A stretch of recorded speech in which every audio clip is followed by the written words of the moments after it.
Alright, back for another beer review, and today I'll be reviewing yet another beer from Hop Butcher for the World, and they're out of Chicago, Illinois, and this is their Phantom Ripper. So this is a New Zealand Cascade, Simcoe, Citra, Nelson Sauvin and Mosaic Hyperboost-Hopped IPA that comes in at 7.25% alcohol by volume. No IBUs listed. Time of review. This can is approximately 4.5 weeks old.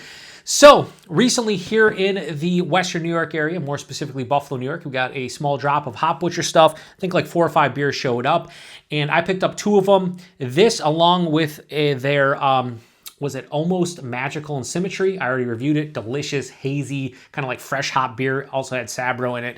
Very tasty. And the other one I picked up was this, and that's because it was recommended to me by a very good friend of mine, Chris, who owns the Brewed and Bottled craft beer shop in Lewiston, New York. So shout out to Chris. Harry, settle down. It's my favorite local bottle shop of choice. So he sent me a text and was like, man, I really like this. It's like a mixture of like new school and old school as far as West Coast IPAs go. So when I went into the shop last time, I picked up that other Hop Butcher beer along with this one. And I'm really looking forward to this one. As you guys know, if you've been following the channel, I'm a huge West Coast IPA guy now, whether it's new school, old school, whatever, I'm into it. And this sounds delightful. So it definitely has a good mixture of old school hops and new school. You got Simcoe, Citra, and Mosaic Hyperboost, which is like a new kind of Mosaic thing, but those are all 3 like relatively old school hops. But then you got New Zealand Cascade, Nelson, not super old school hops. So, excuse me, I fucking burping everywhere. Anyway, I'm gonna crack this one open. We'll look at the tasting notes at the end, and we'll go from there.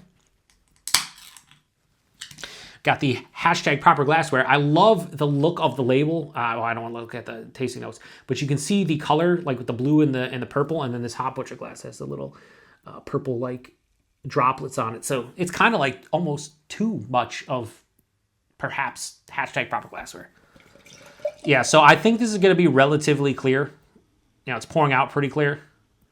It's looking pretty clear. It's looking beautiful.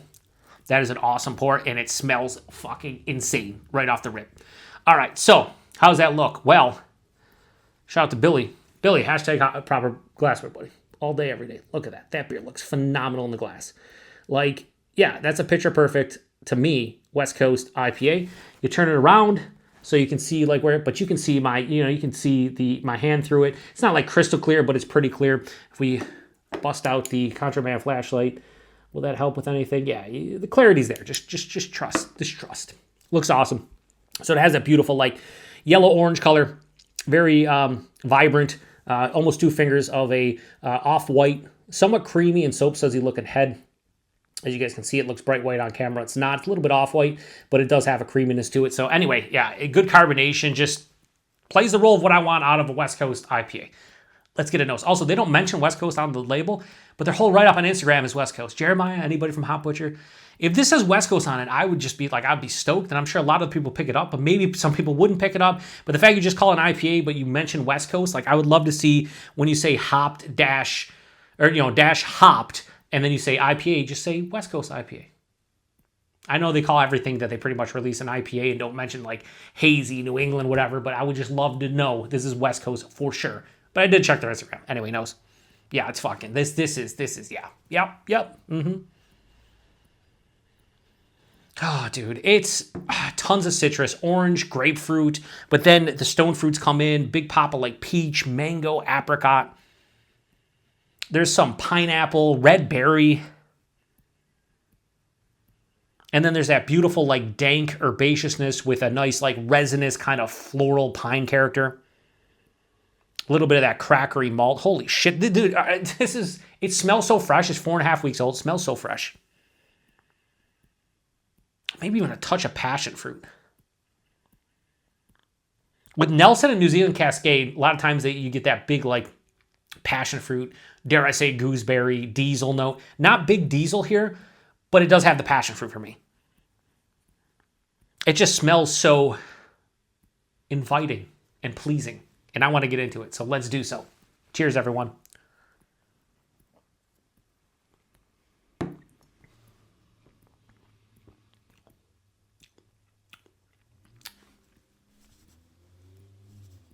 Two thumbs up.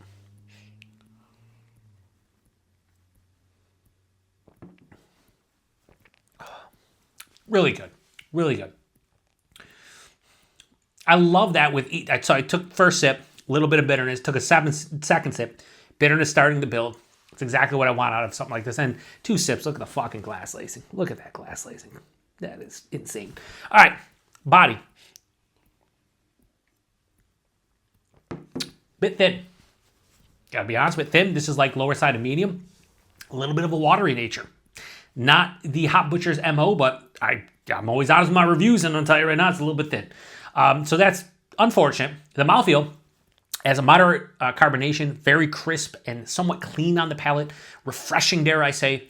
So the mouthfeel definitely better than the body. Body's a little bit lacking, and Hop Butcher known for the bodies and mouthfeels. In this case, the body, slightly disappointing.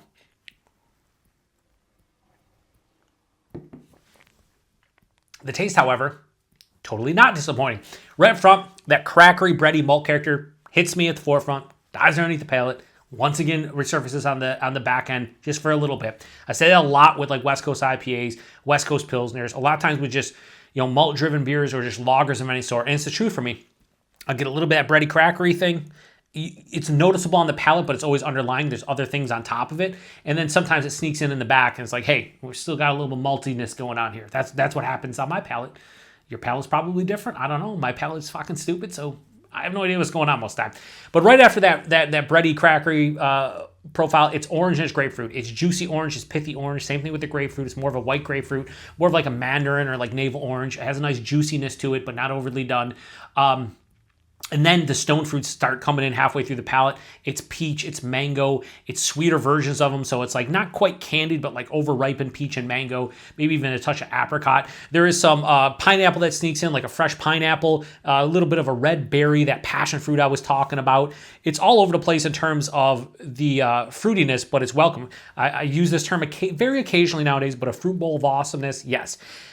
Shout out to Joe over at Joe's Arcade, who says a lot of times, a lot of people tell him that like the new school West Coast IPA is the difference between them and the old school is obviously the lighter kind of malt bill, but also that you get more of like that candied kind of fruitiness from the hops, candied hops. And I'm getting that here. It has more of a candied hop than old school West Coast IPA. So this is definitely a new school West Coast IPA, but it still has a nice dryness and pretty decent bitterness on the finish. So the finish is slightly dank and herbaceous with this resinous kind of floral pine kind of feeling that kind of lingers, but then it doesn't linger for a long time. It kind of goes away pretty quickly, but it's definitely there. This finish is bone dry with a mild to moderate bitterness, more approaching moderate. I will say the two issues I have, which aren't huge issues, it's slightly thin from the body, and then I would like a little bit more bitter. I want to see this moderately bitter. Like I want to see a nice firm bitterness that kind of balances everything else. It's pretty balanced as it is. But because it's a new school West Coast IPA and you have those candied, fruity hops, it can lean a little bit sweet. This is like 55-45 sweetness to dryness with the bitterness thrown in. So it's a touch sweet, but like it's not a big deal. But I would like to see it leaning more dry and bitter. That's my personal preference. 7.25%, you really can't tell. I know this is probably around 7% just because of the flavors, but like alcohol-wise, definitely not. A very tasty, very good, highly enjoyable new West Coast IPA. This is the new school style, and Hop Butcher does hops well based on their name, but they're known for their hazies. And when they do clear beer like this, I always get excited because I like to see what they do. And honestly, they've done a pretty good job with this one. Is it my favorite clear beer I've had from them? No. Is it very good? Yes. If you put this in, I think if you put this in like a can from like a California brewery, I think people would accept it. Like say this is a Green Cheek West Coast IPA or a, who else is out there? There's so many, I'm like just off the top of my head forgetting, like in Everything and breweries like that, right? North Park. I think this would pass the litmus test, but I also don't think this would be like the best you've had from any of them. It should just kind of be like a good, a very good offering, but nothing, going crazy over. But, this is not what Hop Butcher is known for, but maybe they should be because like it's pretty damn good. So Phantom Ripper from Hop Butcher. I like the almost magical and symmetry a little bit better. I like that, but this is really good. This had a better body and had a little bit more bitterness. This would easily be a 4.5 for me. Have to knock down a little bit. So I'm going to give this beer right here, Phantom Ripper from Hop Butcher, a high 4.25 and go 4.3. Love the artwork. Dan Jetsa kills it as always. And I think this is just a really nice beer. I can get down with it. I do enjoy it. I'm going to drink the rest of it and enjoy every sip. Price point availability, I'm sure like at the brewery or in around Chicago, you're probably looking 15, 16 bucks a 4-pack. Here in New York, it's like $22 a 4-pack. So if you're buying $20 to $22 4-pack, if you're buying a single, $5.50, $6. I think I paid $6 for that can. Do I hate buying a single for $6 from Hop Butcher? No, because I can get Hop Butcher now in Buffalo, New York, which is awesome. But when it makes distro, it's not going to be the same 15, 16 bucks you pay in the Chicago area. You got to make distro. Then the distributors have to make money. The bottle shops have to make money. So all of a sudden that $16 4-pack becomes $20 to $22. It is what it is. And I'm not angry at it. I'm actually happy that I'm able to get it. But would I love to see this for $4 a can? Sure, but not a reality in New York State. And then availability, it's Hop Butcher. This is the first time I think they released this one. And we get them here in Buffalo, in New York State in general. They make distro to other states as well. They're on Tavour, maybe on Halftime Beverage. Obviously, if you're in and around Chicago, so check them out. Almost forgot the tasting notes. Let's do the tasting notes. Shredded orange. What? Shredded orange? I got orange. Put the shredded orange? Eviscerated mango.